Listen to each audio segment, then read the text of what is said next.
Sir, you were really hitting my car like that. That was so disrespectful. This was my car accident. It really wasn't that bad, and I'm so grateful to God for keeping me safe and bringing me through this. But the thing that left me confused was the fact that that morning, when I was driving to work, I prayed and I asked God to come into my life and help me get the things that I want and I so desperately need. My situation with how I live is uncomfortable and disheartening, and I needed a way out. That morning, I prayed and asked God for help. I had never had such an honest, open conversation with God before, and I left the conversation of prayer feeling so confident and so happy that God was going to make a way for me. There were people in my life that needed my help, but I couldn't afford to help them and still be able to help myself. So I asked for God that instead of me helping someone, maybe someone would help me, or God would send a miracle or a blessing or an extra job, or something would work out in my favor that I could move and make more money and do the things that would help me live a happier, healthier life.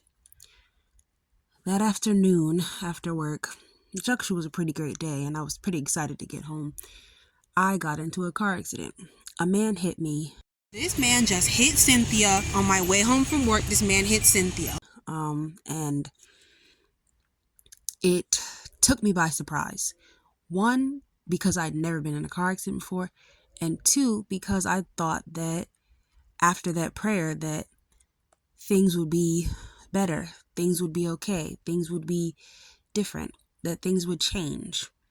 I left it all in God's hands. I remember that verse, Philippians 4:6-7, that says, "Do not be anxious about anything, but in everything, in every situation, by prayer and petition, with thanksgiving, present your requests to God, and the peace of God, which transcends all understanding, will guard your hearts and your minds in Jesus Christ." And that's what I felt like I had. I felt like I had the peace of God in my heart and my mind. But that accident shook me up because I just wasn't expecting it. A car accident has always been my biggest and deepest fear. It took me years to learn how to drive because I was afraid of having a car accident. Watching so many people from my church die in car accidents growing up really left me shaken. I wasn't expecting something to come along and shake me up the way that it did. Even though the accident wasn't that bad, having someone hit you and just slam right into you is jarring and painful and a shock. I'm just in shock that this accident even happened.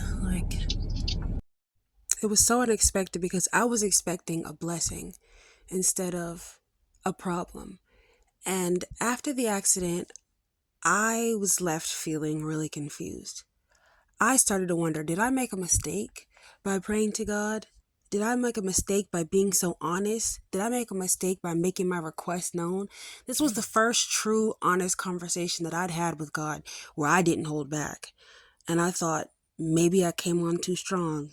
Maybe God didn't like what I was saying. Maybe He punished me. Now, I wasn't talking crazy to God. I was just like, this is what I want. I'm making my request known. And I thought for the first time, I don't know, I felt heard. I felt comforted. I felt some confidence. And then I was completely shaken by this turn of events that I just wasn't expecting. On top of that, I was actually found liable for this accident because I had a stop sign and I stopped at my stop sign. And as I was passing to get to the other side of the road, a man went into me and hit me, but he didn't have a stop sign. So basically what he said to me was I didn't have to stop, and it is what it is. Basically he had the attitude of like he would hit me again. I started to think maybe this was a blessing in disguise. Maybe God was using this opportunity to get me the money that I needed. Maybe I would be paid out by his insurance company and everything would be okay. I would get the money that I needed for the things that I needed, but that's not how things worked out. So of course I was denied by his insurance company, And I actually decided to take the case to court, and I was, in talks with a law firm, and I actually just got denied yesterday because basically what they said was if it's any possible way that I could be found responsible or liable for what happened, then they don't want to take the case because, of course, then they're going to take a loss and I'm going to take a loss. Well, really, I'm going to take a loss and they would lose. Like, we would both lose. So it would be pointless. And, I understood where they were coming from, but it was still hard to hear. I had to pay out of pocket for everything. I was not given a rental car. I was not given any help of that sort from his insurance company or my insurance company because I didn't have full coverage. Because at the time I couldn't afford full coverage. So there was nothing that could be done. I just had to pay it out of pocket and take the L, I guess. The irony of it all is I was actually on my way home to switch to full coverage because I could finally afford it. At the scene of the accident, he was very rude, and when I called the police and he wouldn't answer any of my questions, I'm like confused about like what's going on, like why would you hit me? And he wouldn't answer my questions, and I called the police, and he came with the police and tried to like intimidate me while the police were talking to me. I feel like this man really tried to kill me. Like, I don't want him anywhere near me. The police are like, oh, he can be right here. No, he cannot be right here. He cannot. He cannot be right here. He cannot be near me.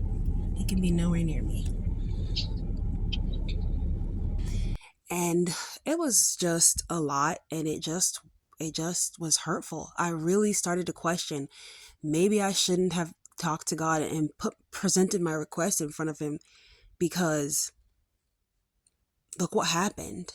And I know people will say like it's the devil playing a trick on me, but it's how I felt. And for a while, I didn't want to pray anymore, except for the regular get up in the morning, thank you God for waking me up, saying my grace, thank you God before I go to sleep. But I didn't know how to approach God again after this. I just wasn't sure what was the reason for this. Why did it happen? In my life, I'm always looking for the lesson or what I'm supposed to learn out of every event that I go through. But I just couldn't seem to find the reason why this happened. What was the lesson that I was supposed to learn? What was it supposed to teach me? And why wasn't I learning it? Why did I feel even more afraid of God than I'd ever had in my entire life? Disclaimer, I'm speaking about my experiences, how I felt in the few days and weeks after the accident. Looking back now, of course, I can realize that I was supposed to learn responsibility, the rules of the road, and maturity, spiritual and mental maturity. I went over this accident a million times in my mind. What could I have done differently? What could I have done to prevent this accident? Should I have driven faster once I saw him? Should I have reversed? Should I have looked in front of that car to see how close or how far he was? He did speed up once he saw me, and that did scare me a bit to see a car just like smashing into me or just coming at me without stop. But what could I have done? I went over it a million times in my mind. He hit me. He said he had the right of way. He said that he didn't have to stop and he didn't care. And the truth was, he actually did have the right of way, and I didn't know that. After that, I ended up spending money on Ubers, missing work, because after the accident, I actually thought I was fine because I was able to, get out of the car. I jumped up. I actually went to go check on the driver because I'm like, okay, he's not moving. He's like completely still in the car. Like, did something happen to him behind the wheel? And he actually got out and was completely fine and was immediately rude and disrespectful. And I was like, I was on adrenaline. I was up and pumping. I feel like he was just trying to like make me die. Like, I don't know. Because why would he almost literally hit my sister? A few inches off, he would have crashed. The crash would have crashed into her. And yeah, I started yelling because he was ignoring me at first. So then I started yelling. But as soon as I actually sat down for a little bit, I realized that I started to I was in a lot of pain. So my sister's arm was hurt from the accident. Look what he did to my sister. And so there was an ambulance, but she didn't go with them because she was afraid to leave me there because the police were rude and the ambulance were rude, and they were more so checking on the guy who him and his people had no injuries. But they were all like, oh, we have accidents here at this road all the time, blah, blah, blah. There's an accident here like 3 or 4 times a day. Um, yeah, it was just an experience that I had never experienced before. And it left me afraid to talk to God about my true desires, because the first time I did, this happened. And I was lost. I was lost because everyone was happy to help me when the accident first occurred. But as soon as they heard, like, oh, he didn't have a stop sign, my brother backed off. My other brother was like, I don't know what I could do for you. And I felt alone.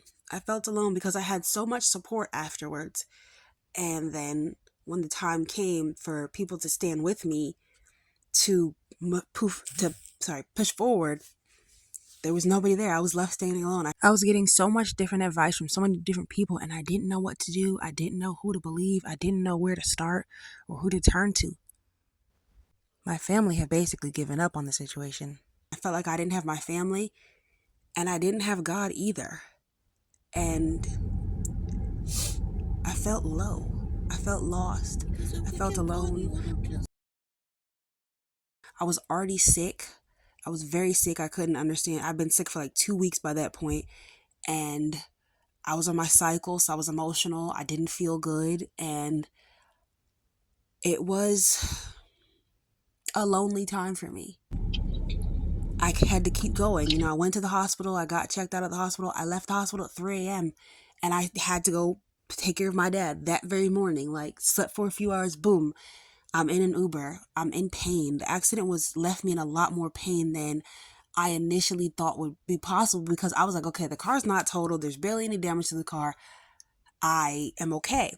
So I tried to drive away from the car accident, and the car was swerving in and out of lanes into different lanes. And it turns out that there was actually a lot of framework damage to the car, and it was completely out of alignment. So I had to call my brother, and he had to tow the car. So I still haven't got Cynthia back. It's February 20th.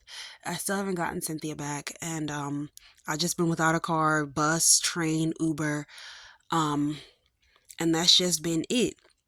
There's a lot of framework damage, and they're worried that they're not going to be able to save Cynthia, because they said the framework damage might be too great and it might not be able to work when, like, it might not, basically the machine that they're going to put it through might not be able to fix it. So I might have to total Cynthia, because she is an older car and the parts aren't cheap. Well, the parts aren't really even available anymore because she's such an older car. But yeah, so they're not sure they're going to save Cynthia. So this is me in the parking lot, crying about whether or not they're going to save Cynthia. Um, that's my story.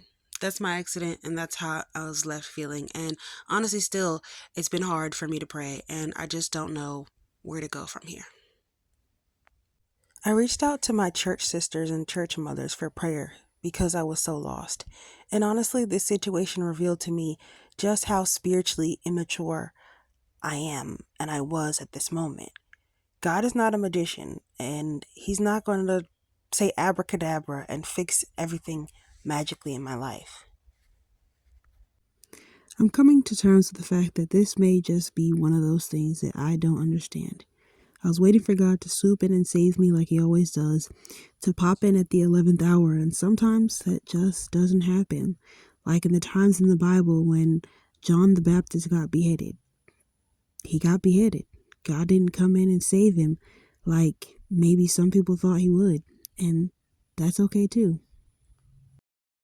Sometimes there are no words, no clever quotes to neatly sum up what's happened that day. Sometimes you do everything right, and you still feel like you failed. Did it need to end that way? Could something have been done to prevent this in the first place?